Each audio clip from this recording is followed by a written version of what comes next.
What would you do if one day, lost in the snowy mountains, you came face to face with a creature of legend? A Bigfoot? Would you run, or would you try to save it? In the late 1980s, a 68-year-old recluse in the Oregon wilderness did the unthinkable.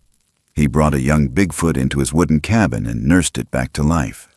Even more surprising, his loyal dog didn't reject the creature. It accepted it as part of the family. This isn't just a campfire tale. It appears in accounts tied to Wallowa Forest and in the memories of those who once knew Harlan Pike. In the next few minutes, you'll discover why a full-grown Bigfoot once left salmon on the porch, why a biologist chose silence instead of exposure, and the final words of Harlan that moved everyone who heard them. Hunters swore they saw a towering figure that night, forcing them to flee, and Dr. Tamsin Rowe herself confirmed Harlan once cared for a being unlike any other. If you skip this story, Bigfoot will remain just a monster in folklore. But stay, and you'll hear a tale of love, loss, and a bond that defies the boundaries of species. The wind had no shape, but it filled the forest like a living thing, cold, relentless, whispering through the black pines like an old warning no one wanted to remember. The Wallowa Mountains weren't kind in winter, and this one was worse than most. For 3 days straight, the sky had buried the ridgelines in snow so thick the world outside the cabin vanished into whiteness. And then, just like that, it stopped. The fourth morning broke in silence. No birds, no wind. Just that strange kind of quiet that made your chest ache before your feet even hit the floor. Harlan Pike sat up slowly, joints popping like old timber settling in the night. 68 winters had worn grooves into his body, but this one had something in its breath. He stood by the frost-rimmed window, mug in hand, watching the blue-gray light stretch itself over the blanket of untouched snow. Somewhere beneath that quiet, the forest was still breathing. You could feel it. He didn't know why yet, just did. Behind him, timber stirred. The dog had been restless all night, low whining in his throat, ears twitching at shadows. Now he stood stiff, nose to the door, tail low but not tucked. That meant something. Timber didn't spook easy. Harlan sipped once, then set the mug down without tasting it. He cracked the door open. The cold hit like a slap, sharp and absolute. Timber rushed out ahead, nose to the ground, paws punching through the crusted snow. The wind had smoothed everything overnight, erased all memory of paths or prints. But not these. Harlan saw them just past the woodpile. Tracks, not old. Fresh. Deep. Spaced wide apart. Whatever made them was heavier than any bear that had passed through this range. And the shape. 5 toes. Splayed. Almost human, but too big. Too long. He squatted beside one and laid his gloved hand inside the print. Didn't fit, not even close. Timber let out a low whine and turned toward the east slope, where the forest dipped into a narrow cut of land that used to be a glacial runoff. There was a creek down there, mostly frozen this time of year, with chokecherry scrub and old windfall trees tangled along the banks. Harlan didn't like the way the dog moved. Nervous, ears back, every step hesitant like he was being pulled by something he didn't trust. Still, he followed. The path wasn't a path. It was instinct. Something deeper than memory, older than maps. His boots crunched over the surface until the snow thinned near the creek bed. That's when he saw the tree. A massive ponderosa, blown over long ago, roots still clawing at the air. It had collapsed across the narrow gully like a bridge no one wanted to cross. Timber stopped at the edge and barked, once sharp. Then he backed up, whined again. Harlan stepped forward and saw it.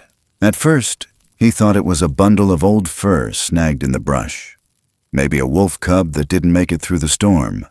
But then it moved, barely, a trembling twitch, slow and exhausted. Something alive. He moved closer, careful not to startle it.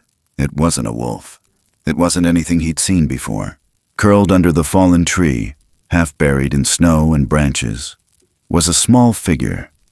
Not small like a raccoon or a deer fawn, small like a child. But it wasn't human. Not exactly.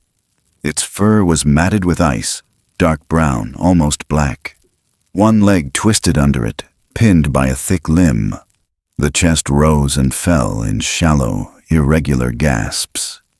And the eyes, when they opened, were wide, brown, and brimming with the kind of fear that didn't come from instinct alone. It came from memory. It looked at him. Not like an animal, not like prey, like someone who knew what it was to be left behind. Harlan knelt down and pulled his gloves off.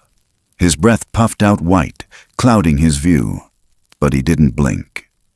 He reached for a thick branch and braced it under the tree's weight, using his whole body to lever it up just enough. The creature whimpered but didn't struggle, didn't bite, just watched him. The leg came free. It cried out, soft, breathy, like a sob.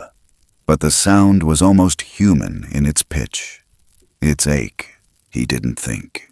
He just scooped it up, one arm under the shoulders, one under the knees.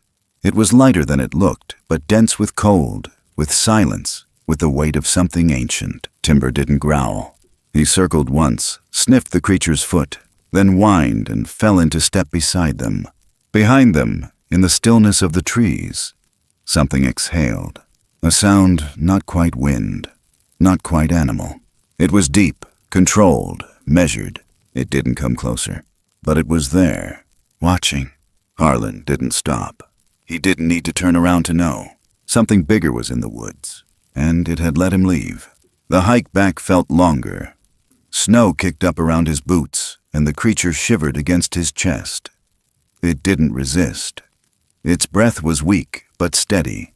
Timber stayed close, glancing back every few steps, his fur along the spine bristling but not raised in panic, more like reverence. They reached the cabin as the clouds returned, low and heavy, promising more snow. Harlan didn't speak a word. He laid the creature on a wool blanket near the stove, stoked the fire, boiled milk, added honey. He poured it into a shallow dish and knelt, waiting. The creature blinked slowly, eyes sunken and rimmed with ice. Then it reached, shaky, uncertain, and dipped its fingers into the bowl. It tasted, again, swallowed, its eyes closed. Timber lay down across the doorway. Outside, the trees shifted with the wind.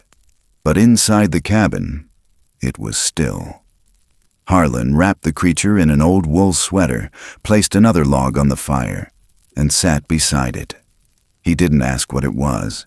He didn't wonder if he'd gone crazy. He just listened to the faint heartbeat under the fur. It was there, barely, but it was alive. He placed his hand gently on its chest, not pressing, just resting there, like he used to do when his daughter was sick and couldn't sleep. He hadn't touched another living thing like this in years. The memory came before he could stop it.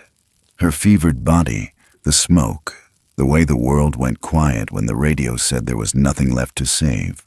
His hand trembled. He turned away from the fire and wiped his face with the back of his sleeve. Behind the window pane, the world remained white, quiet. But as he looked closer, he noticed something, a flicker, a breath on the glass. Condensation, then gone. No footsteps, no knock, just the knowing. Whatever had let him walk away from that gully was still out there, still watching. Not angry, not afraid, just waiting. And in that moment, for the first time in a long time, Harlan Pike realized he was no longer alone.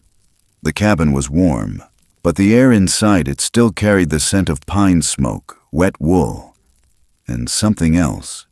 Something wild and unfamiliar, like damp earth clinging to roots that had never seen sunlight. The creature lay quiet, swaddled in layers of old blankets in Harlan's silence. Outside, the clouds had thickened again, pressing low and colorless against the ridge. Timber dozed near the door, one eye open. The moment came when the stillness broke.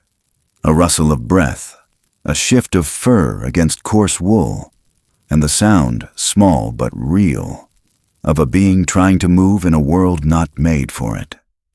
Harlan turned. The creature tried to sit up, but pain made it twist and freeze. Its leg, still swollen and bruised from where the tree had trapped it, shuddered under the effort. Harlan stepped in before it could panic, palms open, slow, careful. He didn't speak, didn't need to. He knelt beside it, eyes low, movements precise like when a fire used to sneak under floorboards. One wrong breath could make it all go wrong. He touched the edge of the blanket and lifted it just enough to see the injury again. It was ugly. Skin, or what passed for skin. Dark, stretched over muscle that twitched with every pulse. He slid a pillow beneath its knee, eased the joint into a better angle. It didn't fight. It just watched him with those wide brown eyes, eyes that held something older than panic. He rose and moved to the old pantry, pulled down a walking stick he'd carved years ago but never used. The wood was solid, knotty, worn smooth where his hands had tested it 100 times but never committed. He cut the bottom end into a narrow wedge and stepped back outside. Snow had drifted again. Not deep, but soft, like sifted flour over hard ground. The print was still there, where it had stood. He didn't look toward the trees.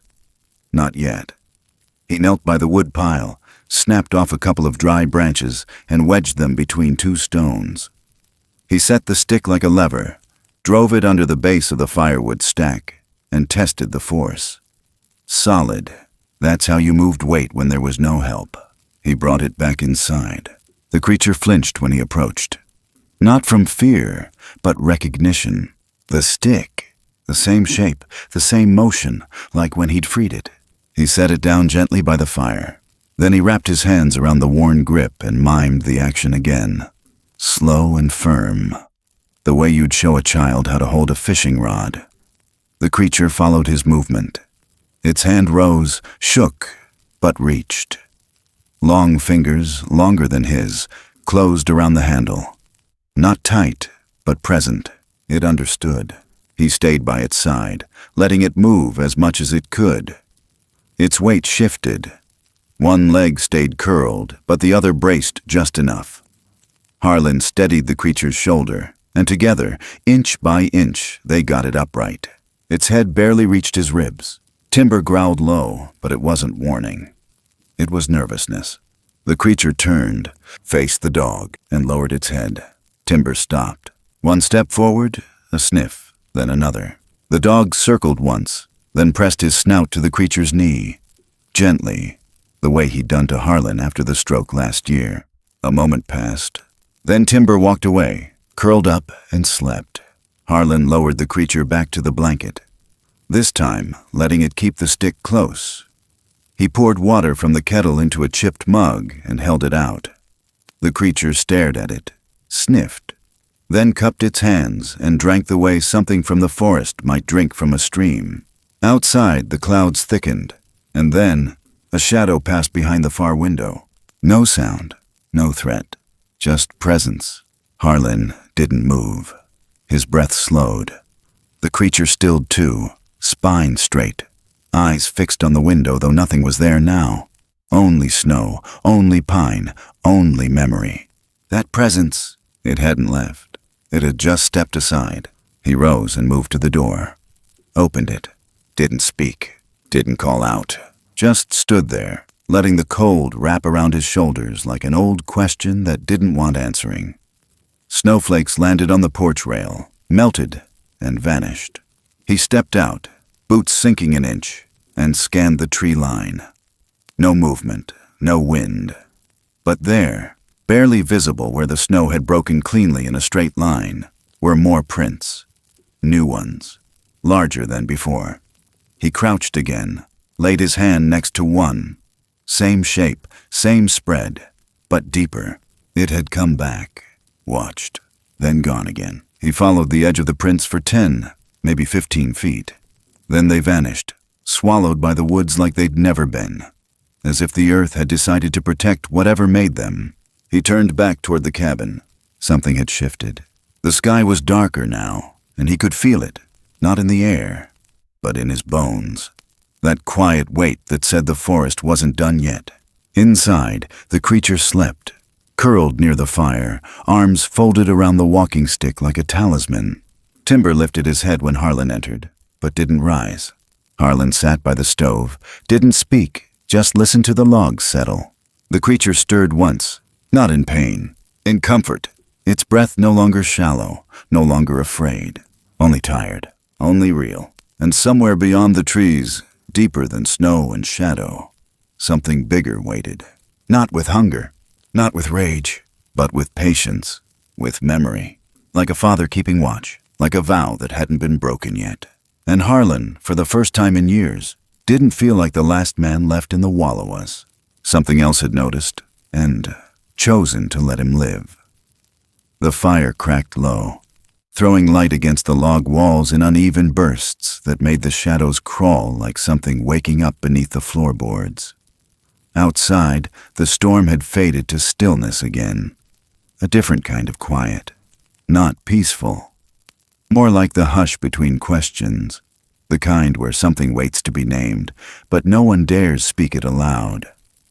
Inside the cabin, warmth held the corners gently, the kind that seeps into bone and memory whether invited or not. Harlan moved slowly, careful not to make noise that would break the spell. The creature, no, not creature anymore, was curled near the stove, blanket half fallen from its shoulder, the stick from earlier resting just within reach. He watched its chest rise and fall, measured but steady. That was new. The shallow, ragged gasps from the night before had given way to something more like trust. Not full, not open, but present. Timber stayed near the threshold, eyes alert, but he hadn't barked in hours.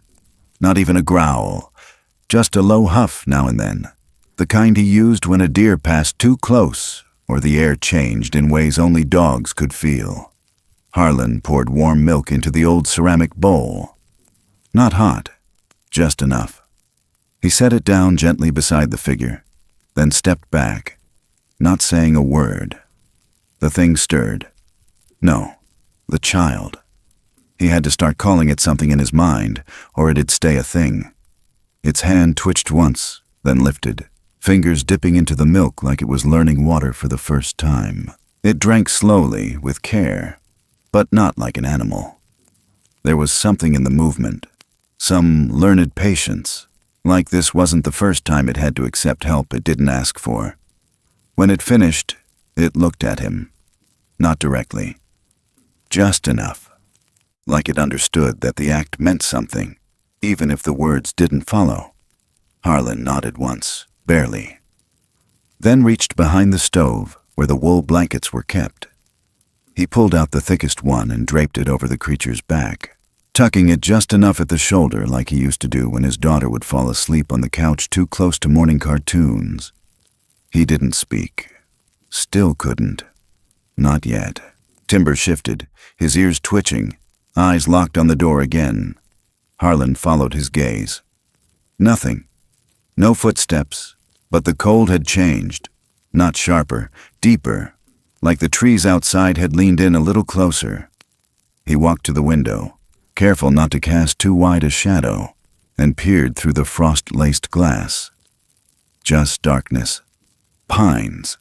The slope rising to the north where the snow never melted, even in April. But something had passed there not long ago. He couldn't prove it. Couldn't even see it. But he knew. You don't spend 30 years walking burn lines and cutting fire breaks without learning what it feels like when something watches with weight. He pulled the curtain closed and stepped back. Timber let out a breath. The wind didn't blow. The roof didn't creak. The forest held its breath. Back by the stove, the child shifted again, turning slightly toward the heat. Its leg was still stiff, the bruise darkening down to black near the joint. He'd have to check it again. Maybe find some willow bark if the snow let up, or cedar pitch. He knew a few tricks. Harlan settled in his chair, the one with a frayed arm where Timber had chewed it during a thunderstorm 2 years back.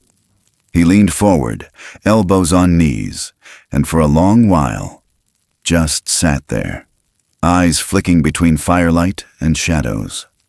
Nothing in him wanted to sleep. Eventually, he reached into the drawer near the hearth and pulled out the little tin. Matches, sewing needles, a half spool of dark thread.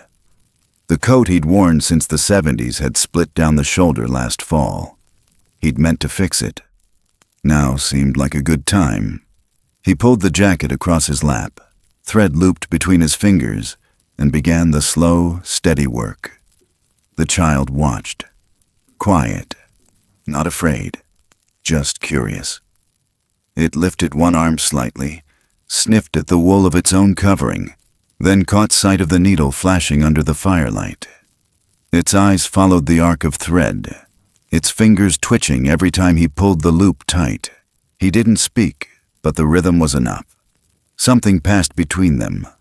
Time, maybe. Or just the understanding that a quiet task done in the company of someone else meant more than a warm bed or full stomach. Timber rose, stretched, and ambled across the floor. He circled once, then curled beside the child, pressing his side gently against its back. The child flinched just a little, then leaned in. Just enough. Not to sleep, but to rest. The coat was mended by the time the fire sank low.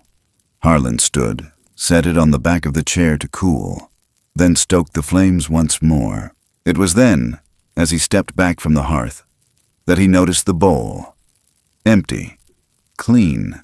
But beside it, nestled on the floor with quiet precision, was something else. A small, jagged cedar sprig. Fresh, green. Not from his pile. Not from inside the cabin. Something had left it. Timber hadn't moved. The child hadn't either. But the door had never opened. The sprig lay there like a gift. Not wrapped, not hidden. Just offered. Harlan stared at it for a long time. Then he picked it up, held it, smelled the sap still clinging to its base. It had been cut recently, not broken. He looked back to the door. Still closed, still latched. But now, behind the glass of the side window, the frost had shifted. A breath mark, large, slow, fading already. He didn't open the door, just stood there, one hand wrapped around the cedar, the other clenched at his side, steady. The air behind him felt warmer than before. He turned back, placed the sprig on the mantel above the stove.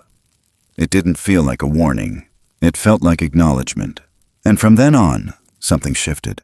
The next morning, when the child stirred, it reached not for the bowl, but the coat. Its fingers found the cuff, tugged at a thread, played softly. Timber brought over a scrap of leather from the corner and dropped it at its feet. The child blinked, sniffed it, then gnawed once before spitting it back and huffing, a sound that sounded suspiciously like amusement. Harlan let the moment pass, didn't interrupt, just watched. He boiled water for oats, crushed some dried berries and added them, sweetened the batch with the last of the honey. A quiet breakfast, no clatter, no words, just spoons against wood and the soft shuffle of breath learning how to be safe again. By mid-morning the clouds thinned. Light hit the front porch in thin bands. When Harlan stepped outside, just for firewood, he paused. Something lay at the top step. Not much, just a fish, a small trout, fresh, still damp, no blood, clean. He looked up. Nothing moved, but for the first time in days, he smiled. A real one. Not big, not wide, but true. He bent down, picked up the fish, and whispered thank you to the woods. Not loud, just enough, so whoever had left it would know they'd been heard. And inside the cabin, behind the closed door, the child watched, then reached for the needle, not to fear it, but to understand. The snow softened in late January, the way old men rise slower from chairs. Heavy, steady, unwilling, but not without grace. The mountains breathed easier for a few days, sky widening into pale, dry blue. The cold didn't leave, but it retreated enough to let the creek move again, just beneath its crust of ice. Harlan stood near the back shed, axe in hand, eyes on the tree line as if waiting for something he could never name out loud. Behind him, the cabin crackled with quiet life. He'd left the door ajar. Timber moved in and out as he pleased. And Solace, he called the child that now, at least in his thoughts, sat bundled in Harlan's old denim coat, legs stretched toward the fire, one healing, the other stronger each day. It had started standing on its own for longer than a few seconds, not walking yet, but watching Timber closely, studying the world in small rehearsals. And when it moved, it no longer flinched from Harlan's shadow. That morning, Harlan caught it tracing the edge of the cedar sprig on the mantel with a fingertip, slow and deliberate, as if it were learning to read something no one had ever written down. He said nothing, just went about his tasks like it was normal to live with something that looked like a lost chapter of the natural world. Solace had learned to eat with hands that no longer shook, drank from bowls without spilling, slept with Timber curled beside it like the two had known each other in some forgotten lifetime. The dog never left its side for long now. Even when Harlan whistled or opened the back hatch to split wood, Timber hesitated, glanced at the child before choosing to follow, as if asking permission first. The silence between them all had grown comfortable. It wasn't emptiness anymore. It was space. Like how mountain air holds between peaks, not because there's nothing, but because something sacred needs the room. Harlan still didn't speak much, but Solace had begun to hum. Not songs, not language, just low, soft noises that rose from its chest and caught in the logs of the cabin, making the walls feel warmer than they were. The hums came most often at night, when the wind returned and clawed at the eaves, and Timber growled softly in his sleep. Those sounds would settle the dog, and Harlan too, though he never admitted it. They sat together by the fire most evenings now. One man, one dog, and something that no map had ever accounted for. It was during one of those dusks, while Harlan mended an old boot and the stove hissed in rhythm with the outside frost, that he noticed the movement. Solace stood up, on its own, leaned on the stick just enough to balance, then limped to the door. Timber followed. No bark, no growl, just a tail wag slow and unsure. Harlan waited. Solace pressed its hand to the door frame, then looked back. Not for help, but for permission. Harlan rose, opened the door. The snow was packed firm now, safe enough to step on without sinking. The wind had calmed. The trees didn't move. Solace stepped outside for the first time since the creek. The cold bit at its face, but it didn't retreat. Just blinked. Then limped toward the side path, Timber at its heel. Harlan followed, half to protect, half to witness. They moved slow. The old fence line came into view. Beyond it, the slope that dropped into the gully. Harlan paused when he saw what was waiting. A fish again, but this one was larger, fatter, freshly caught, still glistening with melt. Laid at the same spot as the first one, on the old wooden step, just beneath the window where Solace slept. No tracks, no sound, but a message, clear as daylight. He didn't touch it right away, just looked into the trees, into that thick place beyond the birches where the pines grew too close for even snow to settle. He knew it was there, somewhere behind those trunks, behind the fog of breath that wasn't his. Watching, always watching, but not with hunger, with purpose. That much he felt in his spine. Solace turned and looked too, didn't cry out, didn't run, just nodded, as if to say, I know. And then the days began to fall into rhythm. Solace stayed near the cabin, slept beside the stove, ate quietly, reached for things like a child might, always watching Timber first, always copying what the dog did. One morning, Timber found a raccoon carcass near the creek. Fresh kill. He sniffed, backed up, barked twice. Solace moved close, crouched low, sniffed too, then mimicked the way Timber pawed the snow to mark territory. Harlan saw it all from the porch, arms crossed, heart tight with something he couldn't name. Something like pride. Something like dread. The name had come to him 3 days before. Solace. Because that's what this was. Not salvation, not miracle. Just the quiet comfort of something unexpected surviving alongside you. Something not yours, but somehow entrusted to you.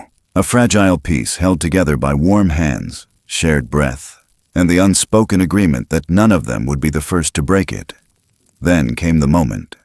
Quiet, simple, but heavy like snowfall before a thaw. Solace brought something to the hearth. Not a toy, not a bone, a stone. Small, round, smooth like river polish, laid gently at Harlan's feet.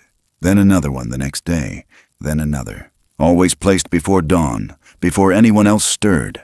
Harlan kept them. Didn't ask, didn't stop it. Just stacked them quietly on the windowsill, like the beginning of something only Solace knew the shape of. And still, the forest gave. More fish. Once, half a rabbit. Once, nothing but a cedar bough. Fresh, resin still sticky, tied with a strip of bark like ribbon. Offerings, or exchanges. Or maybe just proof that Solace wasn't alone in this world. Not really. That even as it leaned on Harlan's hand, sat beside Timber's belly, learned how to hold a spoon and warm its feet against the stove's edge, it belonged to something older. Something massive and silent and never fully seen. Until that one morning. Gray light. Harlan chopping kindling behind the cabin. A sound low, almost like breath, but heavier. More contained. He turned, and for a moment, barely a second, he saw it. Just past the trees. A figure, immense. Broad-shouldered, covered in dark fur. Standing still, not moving toward the cabin, not backing away. Just watching. And then, without sound, it turned, vanished between the pines. Timber didn't bark. Solace inside didn't stir. And Harlan, heart pounding like old thunder behind cracked ribs, didn't chase. He just lowered his axe, leaned on the stump, and looked toward the forest as if it had finally spoken in a language he couldn't repeat, because he understood now. The child wasn't here by accident. It had been given, not abandoned. And someone out there was still waiting, still watching, still choosing. The quiet didn't break. It bent, just enough for something else to pass through. It was late afternoon when Timber lifted his head and gave a short, low bark that didn't belong to hunger or boredom. Harlan stopped mid-step by the shed, axe in one hand, and turned toward the sound. The air was strange again. Not cold, not warm, just still, like the forest had drawn a long breath and held it tight. He waited. Nothing moved. Then Timber growled. Not at Solace, who sat crouched near the melted edge of the snowbank trying to balance a smooth river stone on top of another. Not at the wind. At something farther down the slope. Something walking. Footsteps. Not heavy, not like before. These had a rhythm. Boots. Harlan's pulse jumped before his thoughts could catch up. He moved quickly, not panicked but sharp, like muscle memory from decades past. He crossed the yard in 3 strides, whispered the dog's name just once, then glanced at Solace and motioned gently.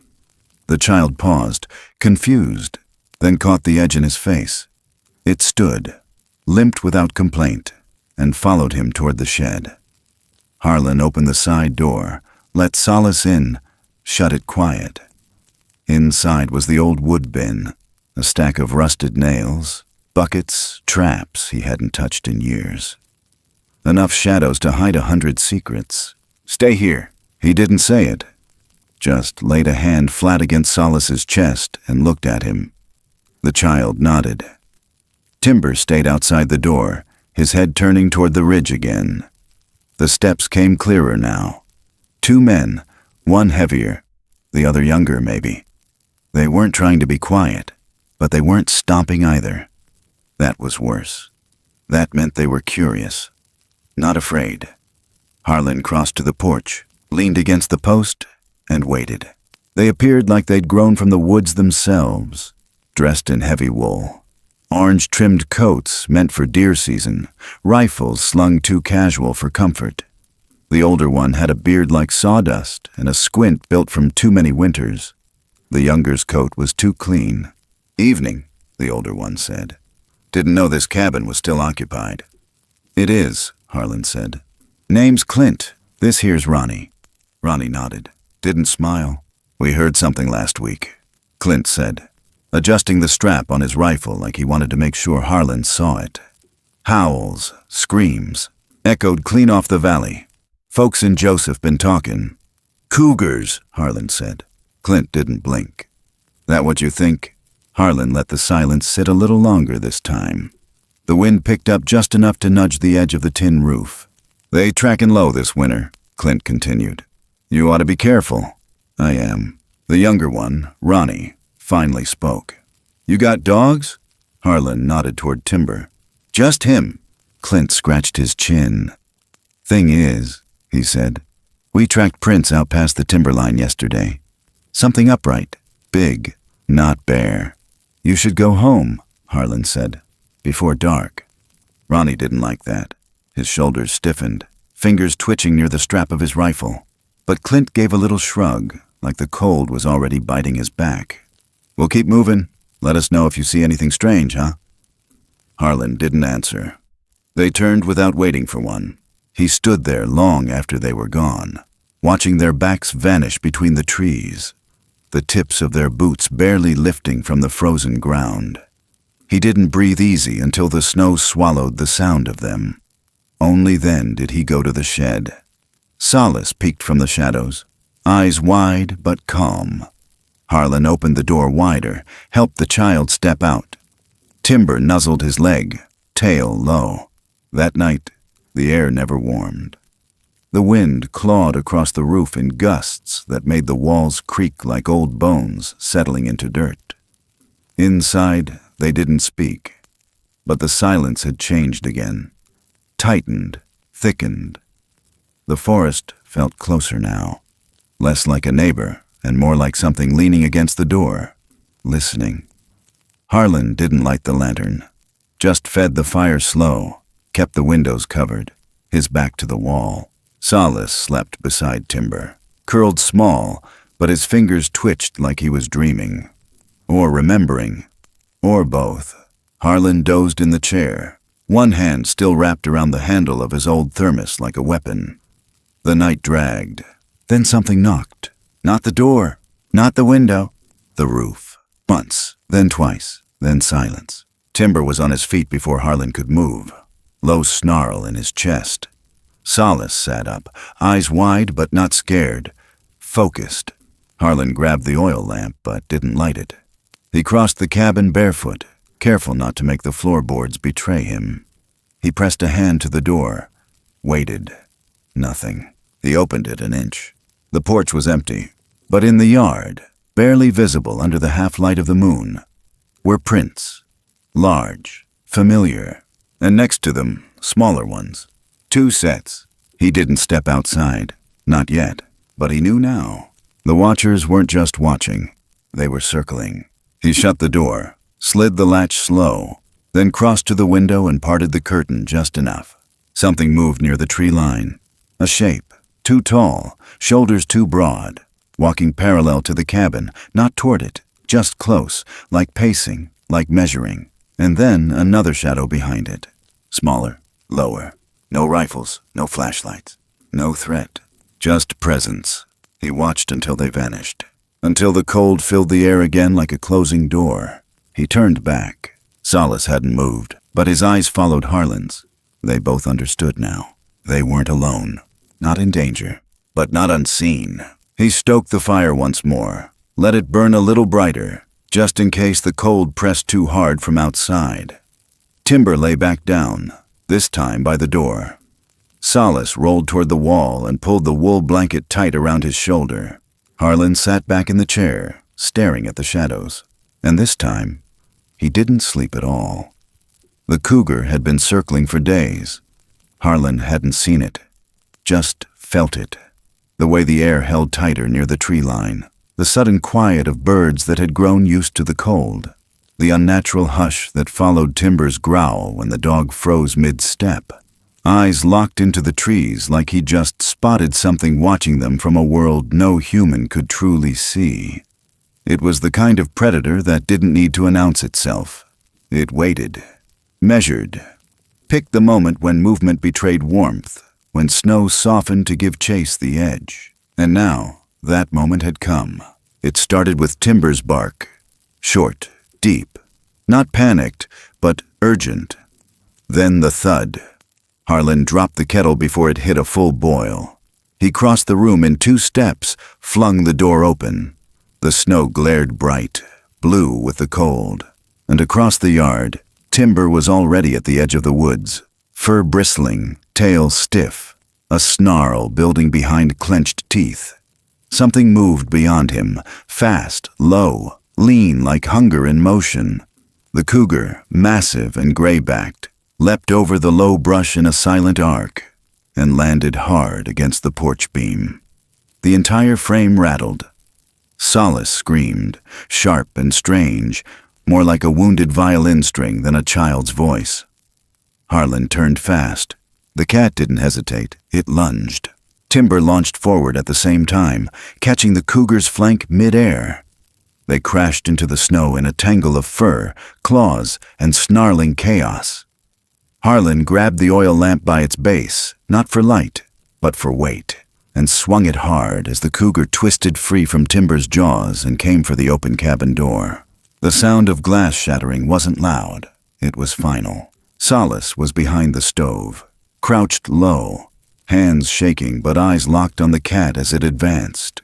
Timber, bleeding at the shoulder, stumbled between them. Harlan stepped into the doorway just as the cougar lowered its head. His hand gripped the broken lamp base tighter, ready to swing, and then the trees behind the cabin exploded. Not with fire, not with sound, with presence. A blur of mass and movement surged forward from the woods. The cougar froze. Too late. A single enormous arm, coated in dark fur, thick as a tree trunk, swept out from behind the porch and struck the predator in mid-step. The blow wasn't wild. It was precise, calculated, like someone flipping a table. The cougar hit the snow hard, body folding inward from the force, its cries sharp and short. It tried to rise, hind legs slipping, but it didn't get the chance. The Bigfoot stood over it now, towering still, backlit by the glow of the open cabin and the fire inside. Harlan saw the breath rise from its chest like steam off hot stone. The creature didn't roar. It didn't beat its chest or bare its teeth. It simply stared down at the cougar with a presence so vast and final it made the snow feel shallow. The cougar backed away, limping, broken, head lowered, and vanished into the trees.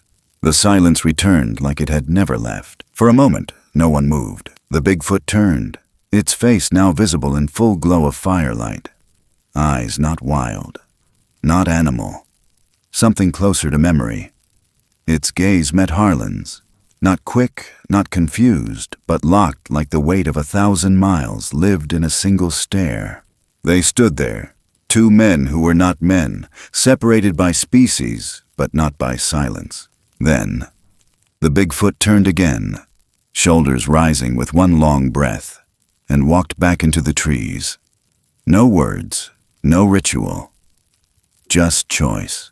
Solace stood slowly, not afraid, not trembling, just still. He stepped forward, out of the shadow of the stove, crossed the cabin floor barefoot, and paused at the door where Timber sat bleeding.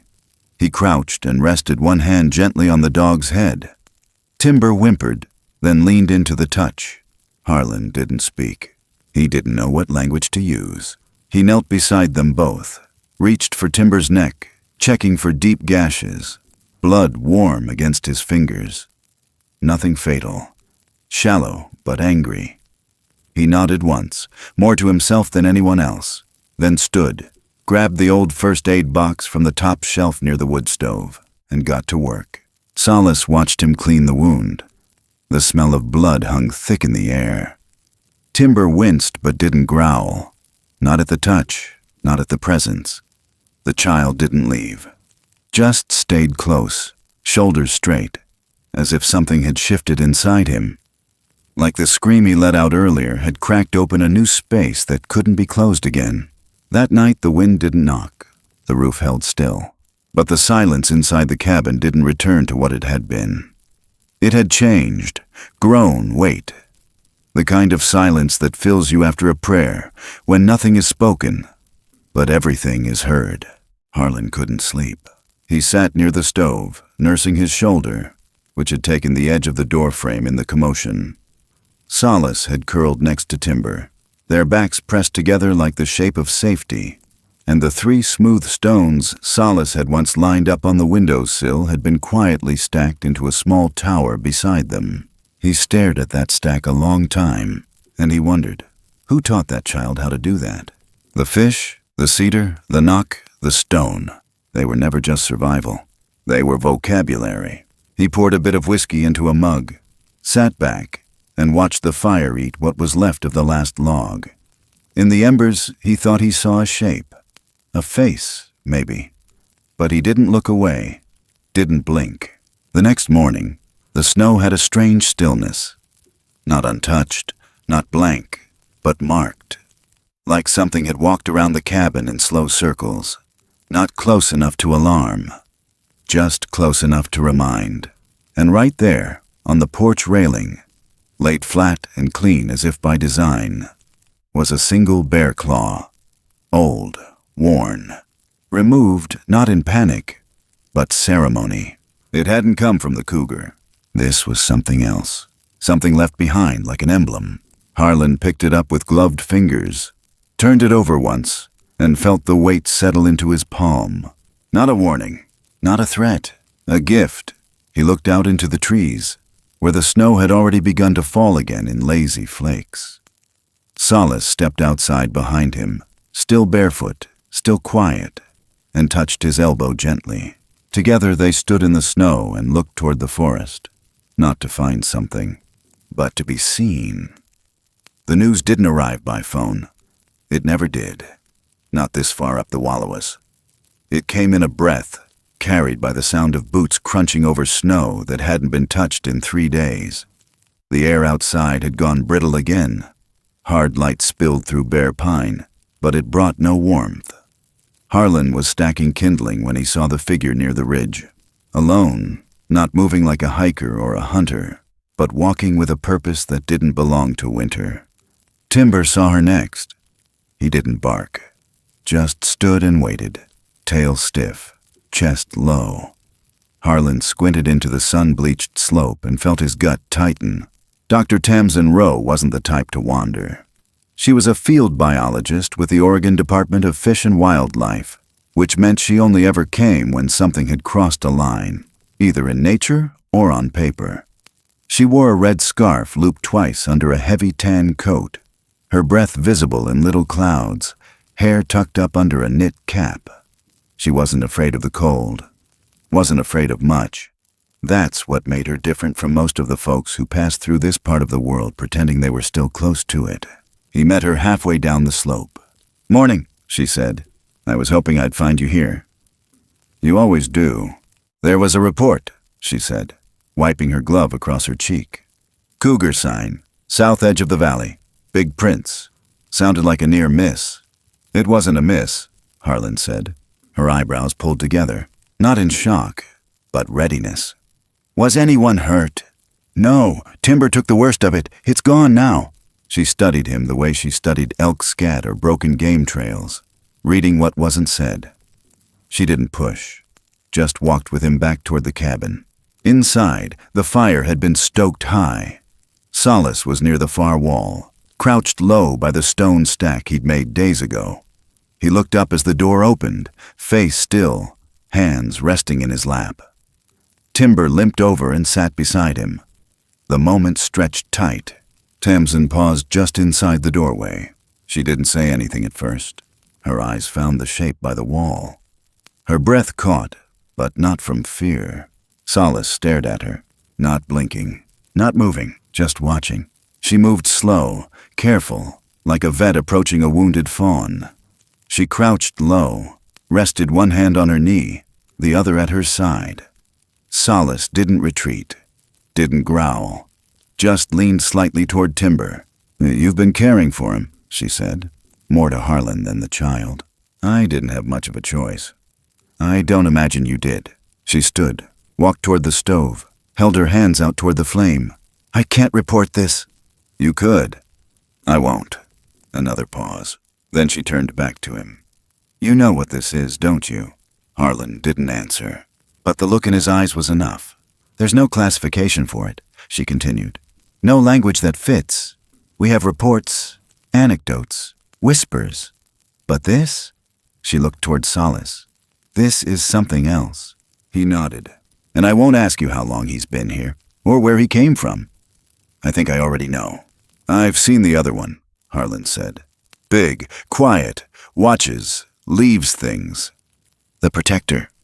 She said it like it had a capital letter, not as a theory. As a truth. She stepped closer to the window, brushed aside the curtain, looked out across the snow. "I've been working on a proposal," she said softly.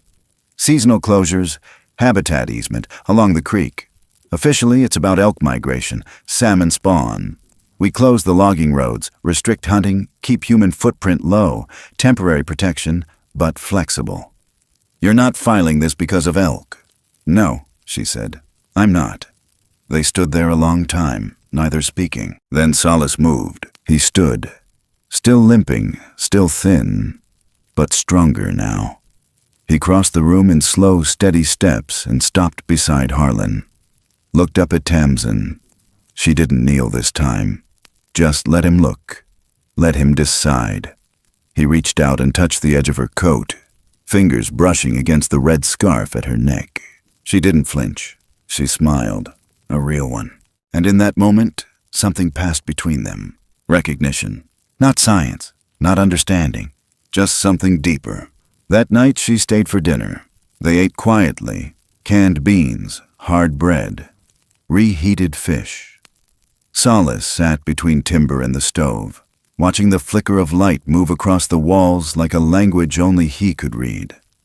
Afterward, she helped wash dishes, then stood at the door, reluctant to leave. "If anyone else comes up this way," she said. "Hunters, surveyors, I won't send them, but word's out." "I know. He won't always be small." "I know. And when he goes, he'll stay gone." Harlan didn't answer that one. She stepped outside, the night already clawing at the light. "I'll file the easement next week. It'll pass. Nobody looks too closely at these hills unless they're looking for something. They won't find it." "No," she said, pulling on her gloves. "But if they do, maybe by then, they won't know what they're seeing." She paused, then looked back. "You know, Harlan," she said, "you're not just keeping him safe. He's keeping you that way, too." Then she walked off into the dark, her red scarf trailing like a flare. Inside, Harlan sat back by the fire. Solace lay beside Timber, breathing even. The stones on the windowsill stood in a new shape now. A triangle. Open at the top. An invitation, or maybe a promise. Either way, the wind that night didn't knock. But it didn't leave either. It simply settled against the cabin walls and waited. And Harlan, for the first time in a long time, didn't dread what morning would bring. He just listened to the silence like it was something alive. The years slipped through the trees like fog. Slow, soft, leaving no trail behind. What began with a storm and a broken leg beneath a fallen pine became a season, then a cycle, and finally a memory etched into the timber of the cabin and the ground beneath it. The snow still came hard in February. The spring melt still carved through the valley creek. Elk returned to the lower slopes in pairs. Trout flickered through shadowed shallows. But the pace of things inside the cabin had slowed, the way old clocks do when they've run too long without rewinding. Harlan had gotten smaller. Not by much, not in a way you'd see if you passed him once, but in the way time changes a man when no one's keeping score. His hands had stiffened. His eyes didn't catch distance the way they used to. And Timber, once a storm of muscle and bark, now slept through most days curled in the same spot by the stove, his graying muzzle rising and falling in long, even sighs. Solace had grown. He never stayed long anymore, but he always returned. Never through the front. Never with sound. Just a shape moving between trees, larger now, taller than Harlan, shoulders brushed with moss, eyes darker than before, but still familiar. He'd come close, sometimes just to the edge of the porch, where the boards creaked and held still under his weight. He never entered, never crossed that invisible line between what had been once and what could never be again. But he came, always around dusk, never on the same day. Sometimes weeks would pass, sometimes months. Then, one afternoon, there'd be a shift in the wind, a pause in the birdsong. Timber's ear would twitch, and Harlan would open the front door before the knock could come, just to sit and sip warm cider on the steps and wait for the shape to pass by in the tree line. Just enough to be seen, just enough to remember. He didn't wave, Solace didn't nod, but they both knew. The bond wasn't broken, it had just evolved. The stone stack on the windowsill had grown taller over the years. Harlan never touched it. He let Solace decide its shape. Sometimes the tower leaned sharp, like a spine. Sometimes it curled inward, like a question. Sometimes he'd return to find all the stones had been taken, and one small new one laid in their place. No words, just change. That winter, Timber stopped standing at all. He didn't whimper, didn't struggle. He just curled tighter beside the hearth and watched Harlan with the kind of gaze that says, "I'm done here, but I'm grateful." Harlan sat with him that night, his hand resting on the dog's side, counting the slowing breaths one by one until there were no more to count. He buried him just beyond the shed, beneath the cedar tree that had never bloomed quite right, but still stood its ground every year. The next morning there were tracks in the snow beside the mound, large, quiet, familiar, and a single fish, fresh, unbitten, laid carefully at the base of the grave. That was the last time Solace came close. Years thinned the cabin. The roof slouched under snow a little sooner each season. The stovepipe rusted at the joints. Harlan's firewood stack never rose quite as high as it used to. But he kept going. People from town came up once in a while. Rangers mostly. Young, polite. They never asked much. Maybe because they didn't want to know, or maybe because they already did. The easement held. Hunting lines stopped short of the ridge. Logging was cut to the south end of the valley. No one asked why. They just learned to respect it. And if someone wandered too close, the birds would fall silent. The wind would shift. A tree might fall at the wrong moment, and folks would get the message. The last spring came quiet. No storm, no ice. Just a slow melt and the drip of old snow slipping from the eaves. Harlan didn't move as much anymore. Some mornings he stayed in bed long past dawn. Other days, he'd sit on the porch with a blanket over his knees and a chipped mug of tea cooling in his palm, eyes watching the woods like an old man waiting on a friend who might not show. Then one morning, he didn't rise. The cabin stayed still. No smoke from the chimney. No boots in the snow. Just a silence deeper than usual. Solace didn't knock. But he came, walked from the ridge down through the pines. Barefoot, silent, now tall enough to block the morning light. He crossed the clearing, past the old woodpile, climbed the porch like it had never been forbidden. He stood at the door for a long moment, then ducked and stepped inside. He didn't cry, didn't make a sound, just knelt beside the bed and rested his large, furred hand over Harlan's chest, then rose, took a cedar bough from the hearth, laid it across the windowsill, and walked back into the trees. No one found Harlan. No one needed to. But some evenings, when the wind shifted just right, and the snow hadn't fallen yet, a faint trail of large prints would appear just outside the cabin steps, and the stone stack would change.